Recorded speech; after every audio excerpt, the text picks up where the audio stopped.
அனைவருக்கும் வணக்கம். இதுதான் காய்ந்த அவரை கொட்டை, காய்ந்த அவரை பருப்புன்னு சொல்லுவாங்க.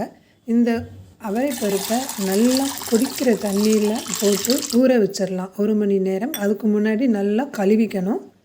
அடுத்தது அதை குக்கரில் போட்டு நல்லா வேக வச்சுக்கலாம். ரொம்ப குழைய விடாமல் எந்த அளவு வேணுமோ அந்த அளவு வேக வச்சு எடுத்துக்கலாம். வேக வைக்கிறதுக்கு முன்னாடி தேவைப்பட்டால் மஞ்சள்தூள் போட்டுக்கலாம். கூடவே உப்பும் போட்டு வேக வச்சு எடுத்துக்கலாம். 4 அல்லது 5 விசில் வந்தால் போதும். ஒரு வாணலி அடுப்பில் வச்சு எண்ணெய் விட்டு காய்ச்ச உடனே கடுகு, கருவேப்பிலை, வெங்காயம் போட்டு நல்லா தாளித்து கருவேப்பிலை எல்லாம் முருகலாக வந்த உடனே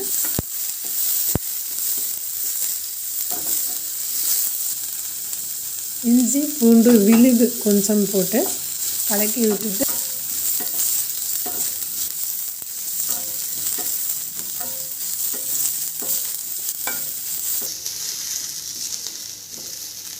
ஒரு சிலர் கருவேப்பிலையை வெங்காயம் நல்லா வதங்கினதுக்கப்புறம் சேர்த்துவாங்க. அந்த மாதிரி சேர்த்துறவங்க இப்போ சேர்த்திக்கலாம்.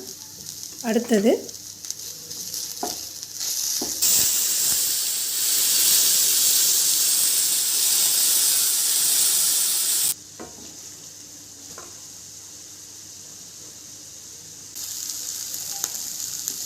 வேக வைத்து இருக்கிற அவரை பருப்பையும் இதில் போட்டு நல்லா கிளறி விடணும்.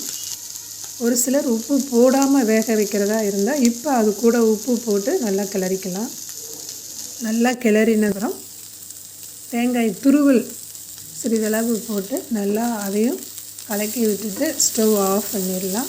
ரொம்ப நேரம் தேங்காய் துருவல் போட்ட உடனே வைக்கக்கூடாது, ஸ்டவ் எரியக்கூடாது. இதை ஒரு சின்ன கிண்ணத்தில் மாற்றிக்கலாம். அவரை பருப்பு சுண்டல் ரெடி ஆகிருக்கு. தேவைப்படுறவங்க இந்த மாதிரி செஞ்சு பார்க்கலாம். கொலு வைக்கும்போது அந்த கொலுவுக்கு ஒவ்வொரு நாள் ஒவ்வொரு சுண்டல் செய்வாங்களே, அதில் இந்த மாதிரி ஒரு சுண்டல் ஒரு நாள் செஞ்சு தரலாம். நன்றி.